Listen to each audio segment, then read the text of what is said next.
Early access to Assetto CORSA EVO was released just 3 days ago. Since the community is extremely active, a whole bunch of things have been discovered by the community, which are really interesting and, above all, really cool. Today, we're going to talk specifically about certain animations unique to some cars. We're going to talk about launch control, performance mode, displaying all kinds of information on the car screens. We're going to talk about a whole bunch of things, which really shows that the developers of the game Kuno Simulat Sony are truly passionate. And when they do something, they really go all the way. And honestly, it's really nice because that's not the case with games that have much bigger budgets and much larger teams. Today, a special feature on Assetto CORSA EVO highlights the coolest in-game car features. Hope you enjoy the video. If so, please like and subscribe. If you know any other interesting details about the cars that I haven't mentioned, let me know. In this video, don't hesitate to go ahead.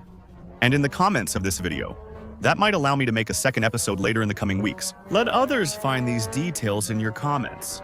So, take a quick look. First, I wanted to discuss something general with you. On the Assetto CORSA EVO, you can enable or disable driving aids, such as stability or traction control. I talked about it in another video. Because to be able to do that, you need to bind a button on the steering wheel to, for example, lower or increase the traction control level.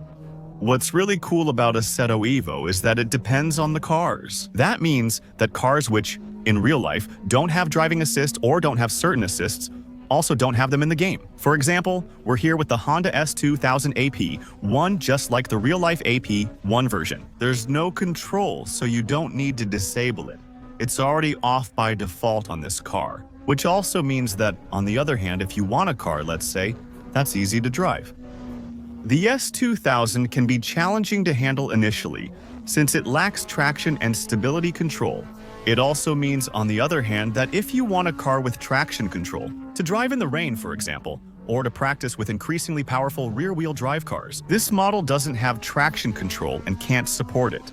Since I'm in the Honda S2000, I'll show you two other things I like that are also general in the game. Focus on details shows we do things right. At Hakunos, foot animations change based on steering wheel position. If I accelerate, my foot accelerates too. Whether I accelerate halfway or fully, my foot moves about the same. And it's the same with the brake.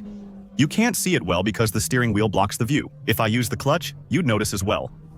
Since we're in the S2000, I'll show you one more cool feature in this game. It's the fact that, especially on the electronic digital dashboards, the speed doesn't update kilometer by kilometer. It's exactly like in real life.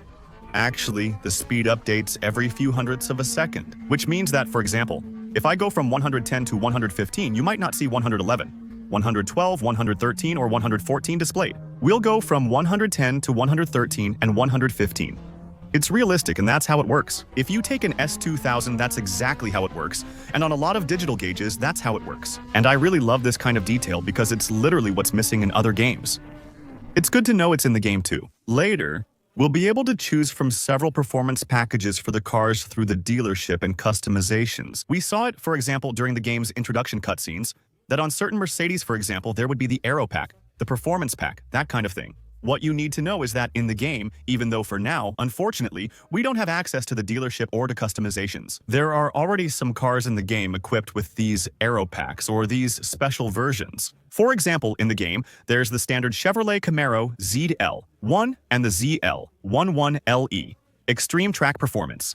You should know that in the game, when you change these famous Aero Packs and these car option packs, it changes quite a lot of things. First of all, it will actually change the exterior. Because if you look at the ZL11LE, for example, you have small fins at the front.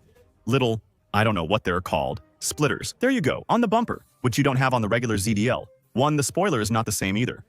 Overall, it doesn't quite have the same look. And what's really cool is that with this car, for example, if you drive it, it doesn't handle the same as a regular ZL1. So, that's due to several things. But it's mainly because we don't quite have the same aerodynamic downforce that we usually have. Not exactly. The same power stage, I think the ZL11LE is more powerful.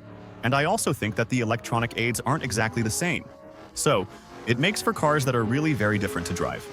Honestly, I hate driving the regular ZL1 in the game. The sound is amazing and it's beautiful, but it feels really vague. The steering, I never know where the car is positioned. And on top of that, the rear end still slides out pretty easily. The ZL11LE, on the other hand, is much more focused on track driving. The 1LE is completely different.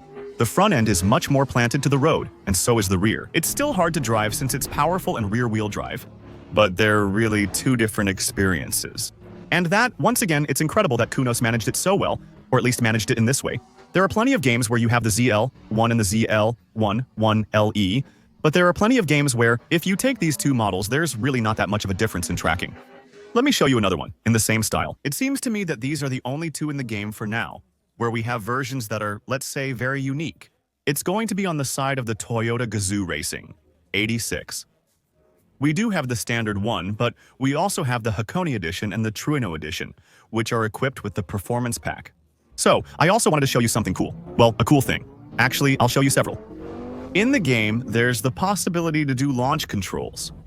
Now, to be honest, it's pretty useless with the way the game is right now, because at this stage, for now, it's only practice mode and, let's say, quick race mode. But actually, these kinds of features were added to the game, because they know very well that the day the open world is added to the game, the famous open world, around a patch of grass, many people will drive in very different ways. And these kinds of features are things that are appreciated by the community. Not all cars can do launch control. I think the list is pretty short. It seems to me that there's the Audi Rennsport 3 that we currently have. There's the Ferrari 296, and I think you can also do it on the Hyundai i20N. To use launch control, just shift to first, hold the brake and accelerator, and it sets the optimal revolutions per minute. Here, like, I'm not doing anything. Well, I'm doing nothing. If I press both the accelerator and brakes fully, then release the brake, the car is already at optimal revolutions per minute. And we're going to take off like launch control. I'll bring it back up. Let's do another quick one for the road.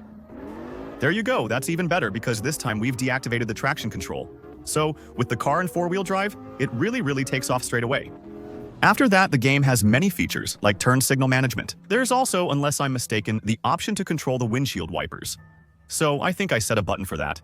There you go, that's it, the hazard lights. And normally, you can also control the headlights, knowing that there are a lot of actions. You can control all aspects of your car, even using separate buttons for things like the headlights. To turn on the lights, for example, the high beams, also called full headlights, work the same on the Hyundai i30. I didn't realize, but there are two versions, the Hyundai i30N Performance and the N Limited Edition. I'm not sure if their performance differs. They do have a unique livery and possibly some small feature differences. We're going to use the i30N for the next demonstration. This is also one of my favorite features. I'm excited to use these in the game, especially when open world is available. These are the two modes. In the game, it's only available on some cars, not all. You can change the car's performance mode by binding a key. Again, please check your controller settings and assign the correct buttons. There are two things, next and previous performance modes, depending on the cars. Actually, it's going to change quite a few things. So, for example, on the i30N, it's going to change the appearance of the gauges and the main dashboard screen. You see, here I have a performance mode, but I'm not really sure what it corresponds to. For example, right now, I'm in normal performance mode. What if I press the sport button and switch to sport mode? Well, actually, the display will change, but will also change the car's performance. The car's mapping management is different, and that's still pretty incredible. And you should know that you can even do that, and that's still incredible. Also, you can bind buttons on your steering wheel or controller to display different information from the gauges. For example, here I've assigned some buttons. Wait, what do I have here? I have a display for lateral Gs. On the i20N, I can press here. I'm not sure what this is. The writing's too small, but it must be fuel consumption. Pressing this button gives me a summary of the current mode's performance. That's it. When I press normal mode and then race mode, it shows me different features. And if I press this button here, I get, for example, the consumption information. Actually, you should know that this kind of thing is really for car enthusiasts and fans of racing game style. That's what makes the difference, actually. That's where, even if we can see that there are problems with the game, bugs or, I don't know, usability issues, you realize that the work done to improve the car is really the work of someone passionate. Actually, the big game teams don't give a damn about this kind of thing. That's what makes your experience so immersive. It's incredible and works with many cars. Not everything is necessarily available on all the cars in the game. Obviously, it's mostly going to be available on cars with modern screens. For example, it's the same with Ferrari. Here, I have to be in CORSA mode. Here, I have to switch to normal mode. No, it should be normal, then sport, then race. That's it. maybe we can show other things too.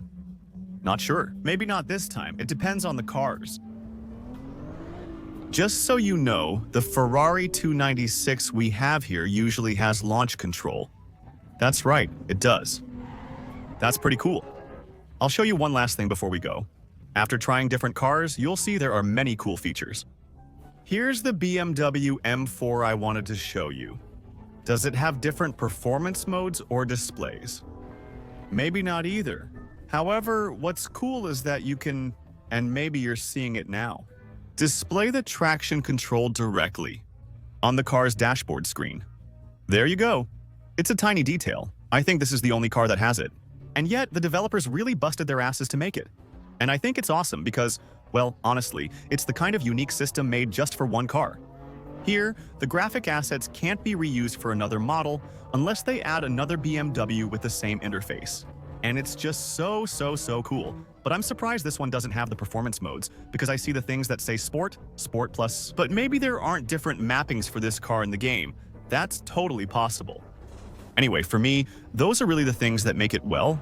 That's not the main part of the gameplay. But let's say if I have the choice between two games that aim to be realistic, that offer two, let's say, similar physics, the one I'm going to want to play the most will still be the one where I have the most car management, and the one where the cars are the best made, which seems pretty logical to me. And honestly, I think that, in that regard, Assetto EVO is one of the best.